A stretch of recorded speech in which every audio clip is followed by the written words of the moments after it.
All right, let's just do this.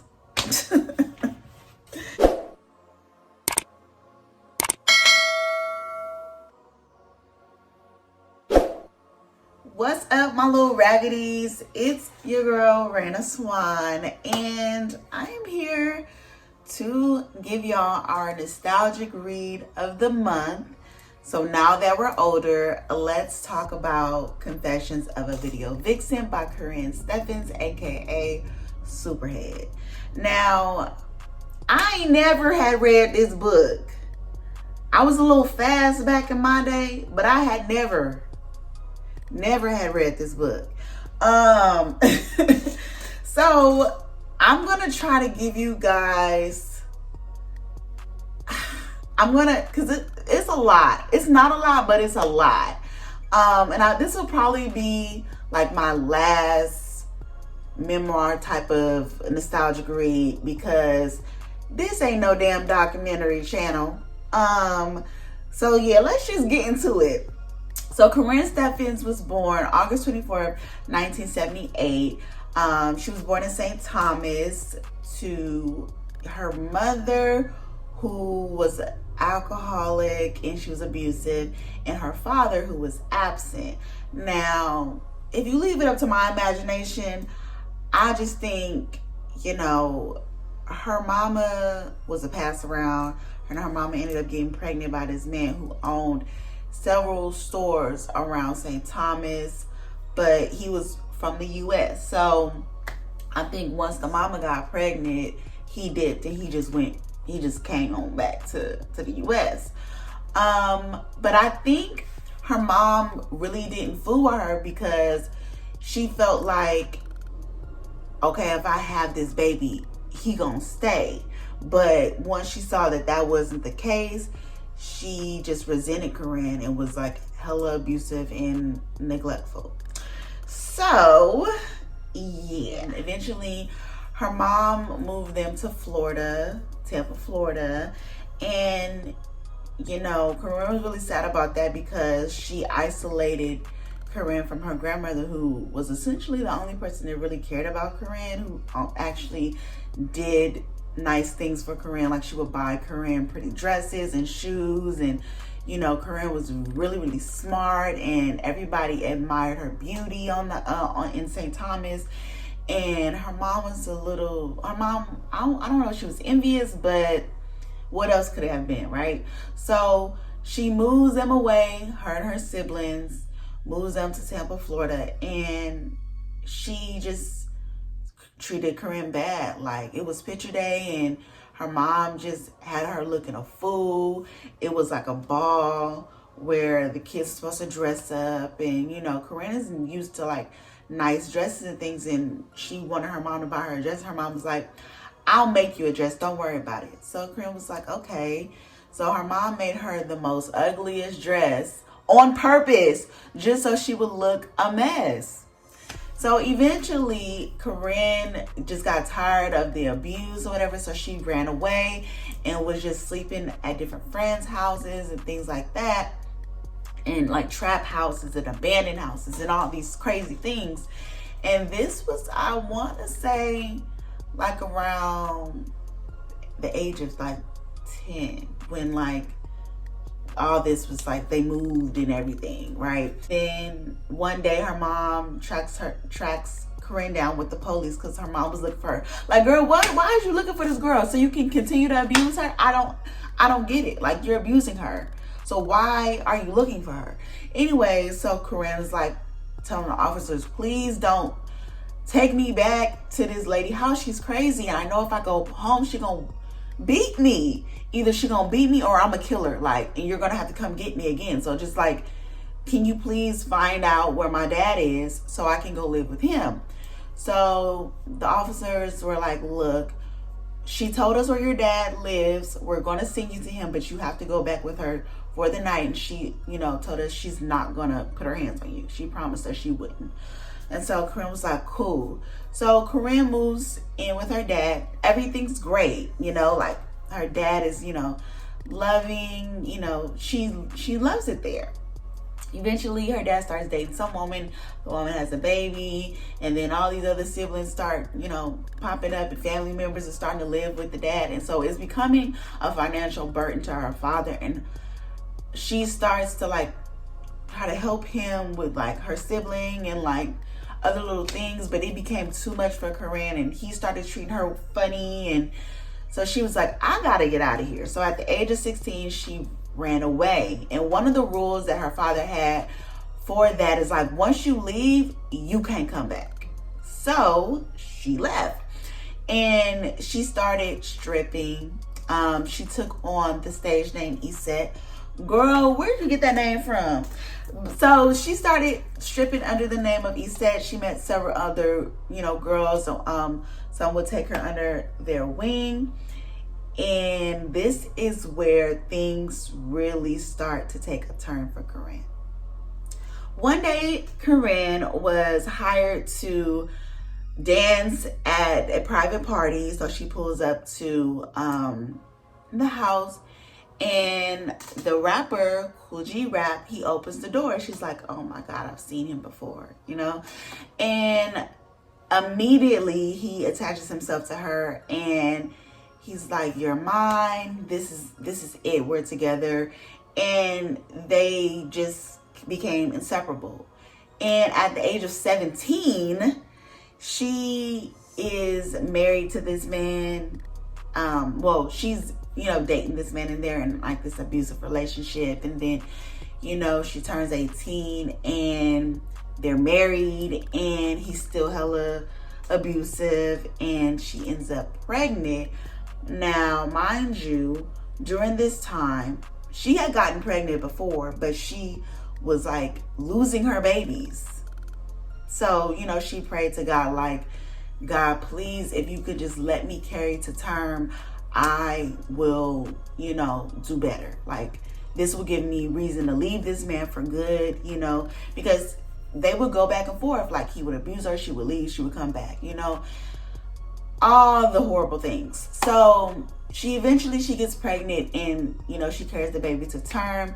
And immediately that's when she starts to find her voice and starts to stand up for herself. And Kool G Rap, he wanted her to be like submissive, and you need to feed me. And one night, y'all, he kicked this lady out, but before he kicked her out and told her she couldn't stay, he told her like, oh, before you go make me a steak. And she's like, okay. So she goes in the kitchen, and she's like, please let me stay, like, because she didn't have nowhere to go. And he's like, no. He kicks her out, and before she leaves, she gives the man the steak. So that's the type of relationship she was in, y'all. Just raggedy.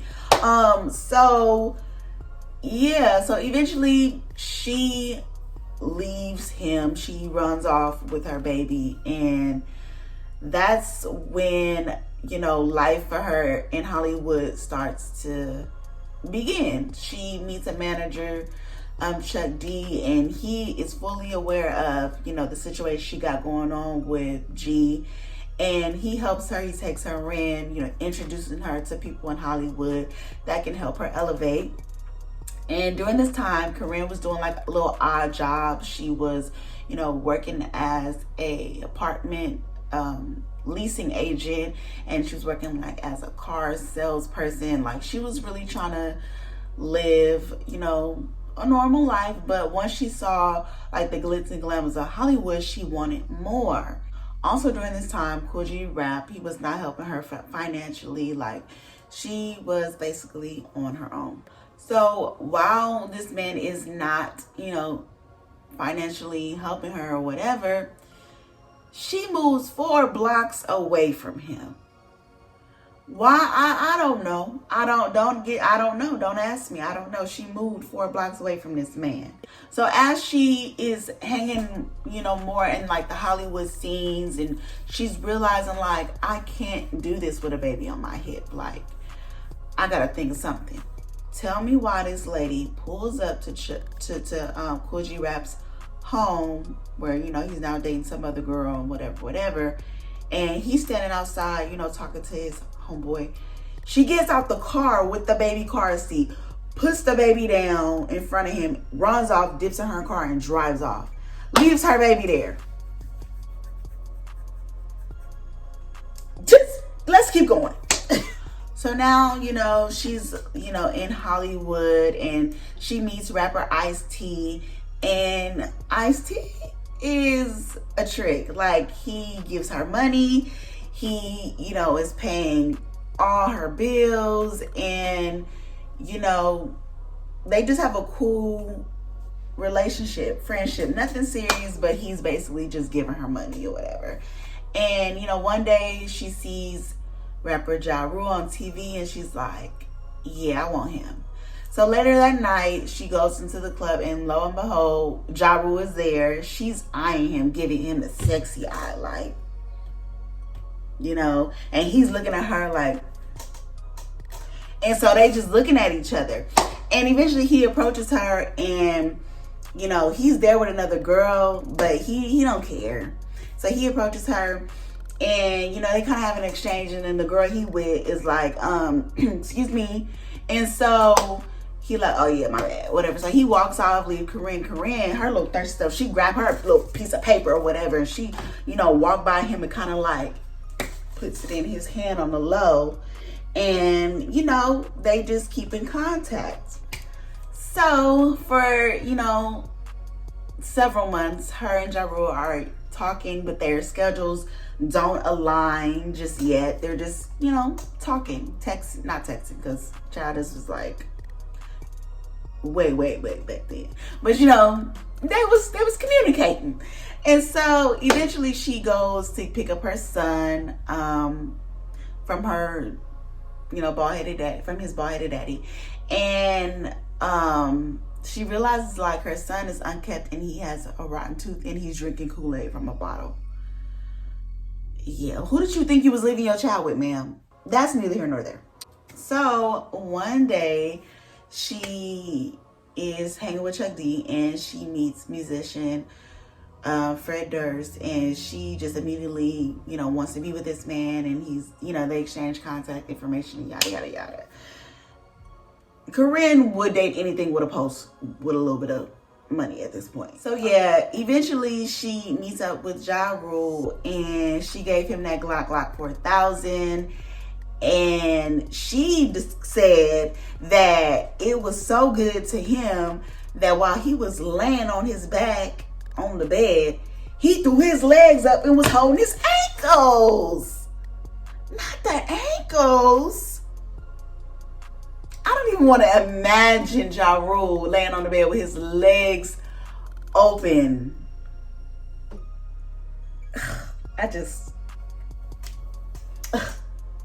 So she felt like Ja Rule was her second love since Cool G Rap. So yeah, she fell for Ja Rule. And one day, you know, she was rapping some Jadakiss song that went like, I know a bitch named Superhead. She gave Superhead some she even gave a Superhead or something crazy like that. And that is what sparked the nickname Superhead. It was supposed to be like an inside joke between her and Murder Inc., right? But the industry got a hold of it and turned it into a completely different meaning. Like, they just started calling her Superhead. And she didn't really like that, for real. But, you know, she's like, okay, I guess she just roll with it. But really, like, that's to her, that it wasn't funny to her. Also, during this time, Ice-T is still tricking. He's still, you know, funding her life. He's still giving her money for her nanny that she done hired. She don't even got the baby. She don't got the baby, y'all. The baby is with the nanny and the nanny's family at this point. And Corinne is just giving the nanny money to take care of her son. Which is probably like the best thing. It was probably like the best thing for that little boy. Given the situation. So eventually Fred Durst circles the block and they go on their first date. She instantly, mind you, she instantly is falling for everybody. She instantly falls for Fred Durst, and she's asking the man, like, please let me go with you. This is after their first date. because she just felt like they were so magnetic with one another. And he's like, no, I gotta go, you know, like, it was fun, but no. And she's like begging him, please take me with you, please. Like, girl, your son. But he's like, no, like, I'm not taking you with me, no. So later on at a video shoot, she meets an artist that she calls not Big Papa. She calls him Papa. So she's at a video shoot and she meets an artist and she calls him Papa. She doesn't say no names because she respects him a lot, and you know, she understood like he was married and she just didn't want to like air him out like that. People were speculating that it was Method Man or Ice Cube, LL Cool J. And then one year, Jet Magazine released an article saying that some artist named Little X came out and said it was him, but you know, fans were like, no, it couldn't have been him. The timelines are not adding up.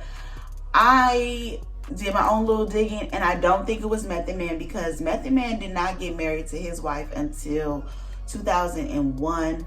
This is happening in 2000, I want to say. Yeah.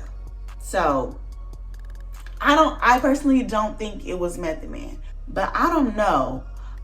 LL Cool J do give like Papa vibes, but I don't know. So eventually Ice-T lands a role with Law and Order and he moves to New York, and he tells Corinne like, I can no longer fund your life, I gotta let you go. And you know, Corinne was sad, but she was she was okay with it because she still had Papa on the side, you know. But Corinne wasn't stacking no coins. She was just spinning. We'll get to that. So while she's dating Papa, she meets Ray J. Ray J at the time was 18, and she instantly fell for Ray J because Ray J reminded her of her youth that she just kind of like never got to really lean into. So he reminded her of, you know, a child, like living that, you know, having that puppy love. Like he was only 18 and I think she was like 20 at the time, whatever. She was still a baby herself, but yeah, whatever. So she's dating Ray J, and Ray J's really feeling her. She's feeling him. But eventually, Ray J starts getting word around in the industry about who Corinne really was, and he wasn't really feeling that. So in order to save face, Corinne just came out, was like, yeah, I didn't slept with this person, I didn't, you know, been up around a block or two. And so he cussed her out and hung up the phone in her face. Talk about a heartbreak. So yeah, eventually she meets Dr. Dre at the Hilton Hotel. They sleep together, but she was just like, it was whatever. There was no sparks there. Nothing really to talk about. So during this time, she's also still dating Ja Rule and Papa and all the things. So one day, she's at the club, you know, they popping pills, they, you know, drinking and all the things, and she sees Ja Rule is like flirting a lot with, you know, these women. So in crazy woman fashion, she starts throwing bottles and acting crazy. And that was kind of like what had did it for Ja Rule. He was done with her after that. He didn't want no parties. He didn't want nothing to do with her after that. He was like, girl, yeah, I don't know what you thought this is, but this ain't that. And yeah, he was done with her. One day, y'all, this lady, mind you, this is in the span of like 2 years. So one day, this girl's at a video shoot with Dame Dash, and you know, she flirting with Dame Dash a little bit, but she also eyeing Jay-Z. And during the day, her and Jay-Z had took a car ride from someplace to like the video shoot setting. And she said he didn't really say much. He just unzipped his pants and kind of like grabbed her head and, you know, did one of these motions, and she gave him that Glock for 1,000, and that was kind of like, that was it. Y'all, oh, poor baby. I guess it's safe to say that Corinne Stephens was willing to do anything to level herself up. You know, for example, she was on the set with Mystical. I don't know if it was the song Danger or what. I don't know. But the video shoot was at a desert location. So it was super windy, hella cold, like freezing. And, you know, the girls, you know, were waiting for their wardrobe to come out. Once it came out, they had like, you know, bikini tops and tassels and pasties, and they were asking like, girls, do y'all want the pasties? And the girls like, hell no, I'm not wearing no pasties in this weather. So, you know, Corinne, she didn't say much. She kind of just like sat back and let the girls choose their outfits or whatever. And so the girls got their things. They went to go get dressed. Little Miss Corinne, she got her stuff and she got dressed and she put her coat on. Now, when they went out to set the, you know, shoot the scene, all the girls were taking their jackets off. And baby, when Corinne took her jacket off, the bitch had on pasties. And the girls was looking at her like, how is you cool? Like, what is happening? So the girls did not like that. She was always trying to one up them. Okay, they was not feeling it. They was not feeling it. They wasn't feeling it. And Corinne did not care because it got her the attention that she desired, and it gave her more camera time. Ooh, like, okay. But I guess that was a lot back in the day to like be the main video girl and get the camera time and all of that. So yeah. So she moves on to another man. She starts dating Shaq, and I've heard this about Shaq before, that he's super generous. Like he got it, so he gonna give it. So when he met Corinne, he just started splurging on her, you know, buying her new furniture, spending more time with her, really cashing out. And his only rules for Corinne was that I don't want you leaving the house. I don't want you talking about it, especially about what me and you got going on. Corinne was not feeling that at all because, you know, Corinne wanted to live in the Hollywood life. She wanted to be seen. Okay, so she was like, no, I'm not staying home. Like, what's wrong with you? And so eventually that just did not work for Shaq. Now, mind you, him and Shawnee got married in 2002, but they had been dating since 1995. So he was cheating on Shawnee with this lady, unless they was like on an off season. I don't know, but that's messy. So yeah, anywho, Corinne is in the Hollywood life now, and she has landed a role in the movie A Man Apart, starring Vin Diesel, Lorenz Tate, and she is playing Lorenz Tate's wife. And they had already pre-warned, you know, Corinne, like, look, don't you get on the set being no hoochie. You know, I know how you get down. Like, don't do that. These are respectable actors. Like, you will put some respect on this set. So she respected it. She didn't try to sleep with anybody, but she did have her eyes on Vin Diesel. She wanted that man. So yeah, she shoots the scene, and during this time, she's really getting heavily into alcohol and ecstasy, and she just popping them like Tic Tacs at this point. And it's starting to take a toll on her, but she going with it. So during this time, she's hanging out with Irv Gotti a little bit more. They're sleeping around, and you know, he's kind of using her as like a pawn and bringing her to like close out business deals and things like that. So you probably think like, what you mean using her? I'll give you an example. So her and Irv go to a Diddy party. And when she first meets Diddy, he's looking at her and she's looking at him, and he's like, hey Irv, what's up with your girl? Like, I want her. You know? And Irv was like, oh word, like, yeah, you can have her. Kind of like a pimp, you know? So they set up a meeting time, and she's, you know, agreed to go meet up with Diddy back at his place. a little bit later. But first, Irv wanted to, put his paws in her, put his little lizard in her first. So, he's saying like, yeah, you gonna F him good tonight, huh? Yeah, like, this is her saying this. This is what she wrote. Like, she said Irv was super obsessed with like the men that she was into.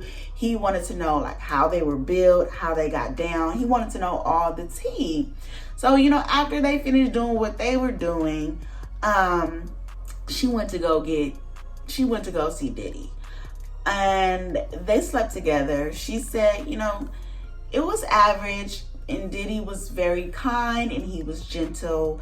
And, once they were done, he wanted her to come back and have brunch with him. So she goes back to Irv, and Irv is like a little schoolgirl, like, so tell me what happened. Like, how was it? And she was like, it was cool, And he was like, okay, and she didn't want to give like the details. She was just tired, and she was just like, I don't want to talk about it.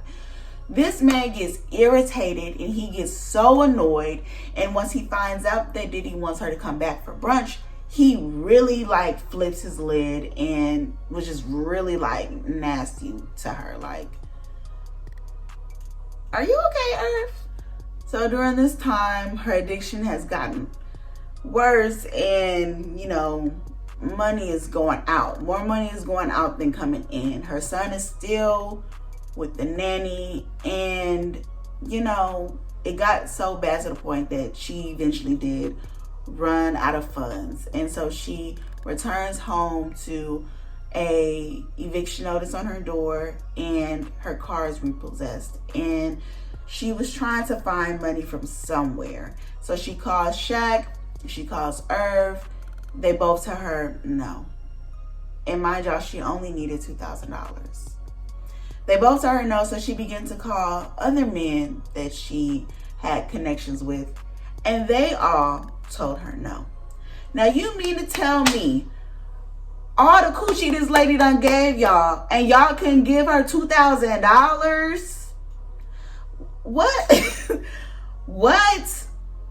Oh, I would have been flipping every table that I saw them sitting at. I would have just walked up, throwing drinks anytime I seen them Negroes out in public. It would have been all bad. So eventually, she had to sleep in her car with her son because she no longer could afford the nanny. So this went on for about 9 months. She went back to stripping and selling her body to different men in the industry, which is crazy. Crazy. So this is how, she began to kind of provide a little bit for her and her son to stay in like different hotels and things like that. So while, living that fast life again, she starts hanging out with Murder Inc. Now, girl, these men left you for dead, and you went back to hanging out with them. I don't know what you were thinking. Anywho, so the drug addiction, the alcohol has gotten so bad, she started having seizures. One night she was out, the seizures were just coming back to back to back. And, they didn't really call 911. They didn't call 911. They just kind of dropped her off at home. She was so scared, she called her father. And mind you, this is like middle of the night, and her dad was like, look, call me back in the morning or something. Now, I don't know why she just didn't call 911. At this point, Corinne is giving short yellow bus vibes, because you're having seizures. Nobody wants to stay with you. Your dad is not trying to help you. You don't got nobody to call on but the Lord. And you don't call 911. I can't make this up. So eventually, she gets connected to Magic Johnson, and they don't sleep together, okay? Y'all know a little bit. Y'all know about Magic. They don't sleep together. He's just giving her some money here and there, okay? So then she starts hanging out with Exhibit. Exhibit was cool, nothing special to her.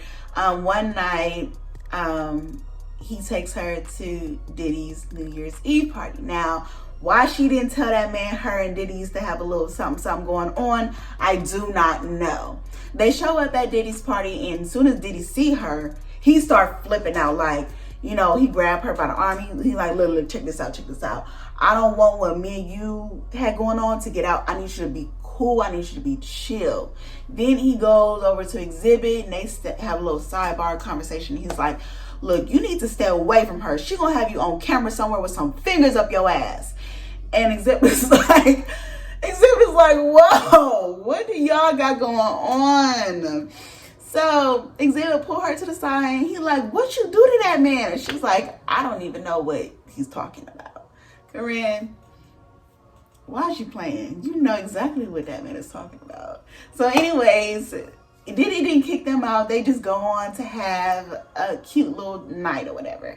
And later on, he takes them to Diddy takes Exhibit and Corinne to a club. And while they're in the club, they're vibing. It's chill. Corinne's looking around, and she's like, hold up. Did this nigga bring us to a gay bar? Y'all, according to Corinne, Diddy brought them to a gay club. So, as time went on, the clubbing, the partying, the drugs, all the things really started to take a toll on Corinne, and she just did not want to live that life anymore. She began calling out to God for healing and really digging deep into like how and why she was the way that she was, and she just didn't want to live that life anymore. So this was in 2002 that she really started seeking God a lot more. But unfortunately, the alcoholism and depression crept in, and she began to self-harm. So eventually, towards the end of, you know, this wild ride, she talks about how she briefly was in connection to Marlon Santana. They didn't really have like anything romantic going on. They were just cool. And he would reach out to her to, you know, like talk and hang out. And during this time, she said that he had a really dark spirit over him, a dark aura. And, you know, he was really depressed because, you know, after the Steve Harvey show ended, nobody was really checking for Merlin like that. And she said that he would just kind of like roam the streets late at night looking for like people to hang out with, trying to see, you know, who was where, and that's where he would go. And so one night he came over, and he was in all black, and he just looked really dark and like scary and creepy. And she's letting him know, like, look, if you want to change your life, you gotta pray, like you gotta give it to God. And he's telling her, like, I don't know how to do that. And it was obvious that he was there to kind of sleep with her, and he wasn't trying to hear all that. But she had already made it up in her mind that she's becoming a new woman, and she wasn't trying to sleep with him. Like, girl, I wouldn't want to sleep with no man who was carrying demons either, girl. I feel you, girl. But she told him no, and so he left. And then, you know, weeks or days later, she found out he had passed away, and that kind of, you know, closed that chapter on her old life. And she definitely wanted to be better. She also mentioned that she had a brief relationship with DMX, and it was everything that you would imagine it to be. Him growling in bed and him being really, really aggressive. And she said they would have wild arguments, and it was a wild time. And she also said she dated Bobby Brown. She said it was during the time that him and Whitney was married, but they were separated. They were both doing their own thing. But she said her and Bobby ended because, you know, of his addiction and his financial instability, and she just was over it. She was over Bobby.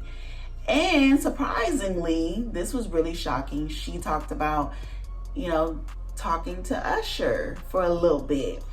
And she said that Usher, although he was fine, and you know, they made passionate love to his album, and she said he was very arrogant and he was very just rude and demeaning, and you know, accused her of wanting to sleep with his brother. And she told him outright, like, if I wanted to sleep with your brother, he would have been fucked. I said, oh, well, all right. You got it. So basically the story ends with just her, you know, giving that pre-warning, like, look, ladies, if this is the life that you're trying to live, this is some of the things you're going to have to deal with. And I would have just advised you not to even go there. Love yourself. You know, so this book was released in 2005. Corinne went on to release another book in 2007. And then she went on to release another book in 2015. And for me, this book was really sad. Even though it was really messy, it just seemed like Corinne was addicted to the fast life and addicted to lust and confusing it with love. And I feel like she was an adrenaline junkie. She really loved the beginning stages of relationships where everything seems fun and fresh and exciting. And then once that feeling wore off for her, she was on to the next. I really feel like she never truly wanted love. She just wanted the momentary feeling and excitement of the beginning stages of what could be, you know? But a lot of times people don't realize that, like, in all relationships, it's not going to be a high. And even when you reach those lows, it doesn't mean things should end, and it doesn't mean that it can't become a high again. You guys have to learn how to communicate with one another, to build each other up, to bring your relationship back up to the level that you want it to be. And I feel like Corinne never saw that exemplified in her childhood, in her life with her mother, or her life with her father. And so all she knew was chaos and toxicity. And so it was just a really sad story. I don't see myself reading her other two books.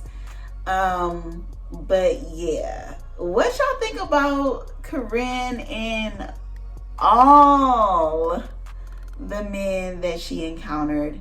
And did you read this book? And when you first read it, what was your reaction? You know, drop down in the comments, let me know. This was a lot. I think I'm gonna go with some a little light next month for our nostalgic read. Yeah. All right, y'all. I love y'all, and I hope y'all are having a great evening. I will talk to y'all next week. Bye.